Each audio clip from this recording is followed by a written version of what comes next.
ദേശാധിപനെ കണ്ടുവണങ്ങി ഭക്തർക്ക് അനുഗ്രഹം ചൊരിഞ്ഞ തെയ്യസംഘങ്ങൾ മടിയൻകുലം ക്ഷേത്രപാലക സന്നിധിയിലെത്തി.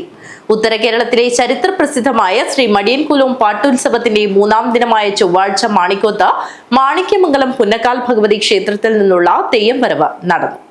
ദേശാധിപനെ കണ്ടുവണങ്ങി ഭക്തർക്ക് അനുഗ്രഹം ചൊരിഞ്ഞ തെയ്യസംഘങ്ങൾ മടിയൻകുലം ക്ഷേത്രപാലക സന്നിധിയിലെത്തി.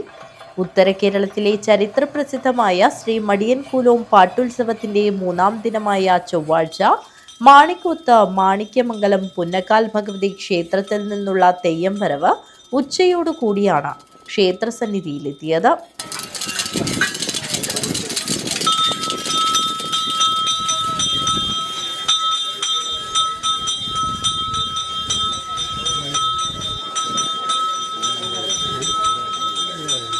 അമ്പലത്തിൽ നിന്നും പുറപ്പെട്ട മാണിക്കോത്ത് വയലിൽ കൂടിയുള്ള തെയ്യം വരവ് കണ്ടു നിന്നവരിൽ ആനന്ദത്തിന്റെയും ഭക്തിയുടെയും അനിർവചനീയമായ കാഴ്ചയാണ് ഉളവാക്കിയത്.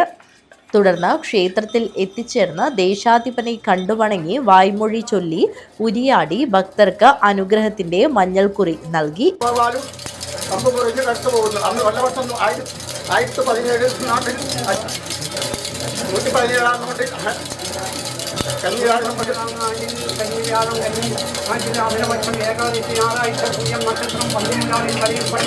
വൈകുന്നേരത്തോടു കൂടിയാണ് വാദ്യമേളം, ആർപ്പുവിളികൾ, വെള്ളോട്ട് മണിനാദം, ആബാലവൃത്തം, ഭക്തജനങ്ങൾ എന്നിവയുടെ അകമ്പടിയോടെ അടോട്ട് മൂത്തേടത്ത് കുതിര പഴയ സ്ഥാനം ശ്രീ പാടാർകുളങ്ങര ഭഗവതി ദേവസ്ഥാനത്തു നിന്നുള്ള തെയ്യം വരവ് നടന്നത്.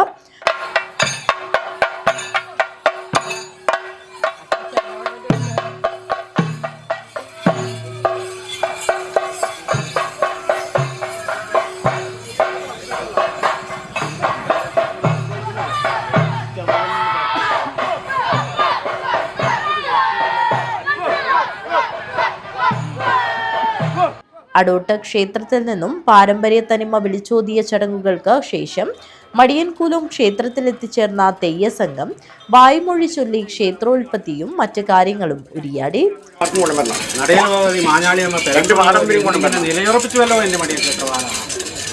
അല്ലോകനെ നീക്കം ചെയ്ത് 8 കുടക്കീഴെങ്കിൽ പ്രഭുക്കന്മാരെയും വെട്ടിയൊതുക്കി ഒരു കുടക്കീഴിൽ വെച്ച് പരിപാലിച്ചു എന്റെ മടിയക്ഷേത്രവാദി.